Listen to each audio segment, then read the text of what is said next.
Yes ఇక్కడ మనకి root x value అడిగిండు. ఓకేనా? సో ఇక్కడ ఎక్స్ ని మాక్సిమం బయటకు తీసుకొచ్చినట్టు చూద్దాం.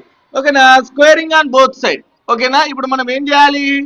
స్క్వేరింగ్ చేయాలి. స్క్వేరింగ్ చేస్తే ఏమవుతుంది? Under root 18 into 14 into X whole square అవుతుంది. అప్పుడు 84 కూడా హోల్ స్క్వేర్ అవుతుంది. ఓకేనా? ఇక్కడ చూడండి, స్క్వేర్ కి రూట్ క్యాన్సిల్ అవుతుంది. 18 into 14 into X is equal to 84 square ని 84 ఇంటూ 84 రాసుకోవచ్చా? ఈజీగా ఉంటుందని. ఓకేనా? మల్టిప్లికేషన్ చేసుకోకుండా. సో ఎప్పుడైతే నెంబర్ కి ఏదైతే ఎక్స్ వాల్యూకి ఇంటూ చేస్తే ఇటు సైడ్ కు ఆర్హెచ్ఎస్ సైడ్ వెళ్ళిపోతే నీకు డివిజన్ అవుతుంది. X is equal to 84 into 84 is equal to ఇక్కడ 18 ఇంటూ 14 అవుతుంది. ఇప్పుడు ఎక్స్ వాల్యూ సపరేట్ అయిపోయింది కదా, కట్ చేసుకోండి.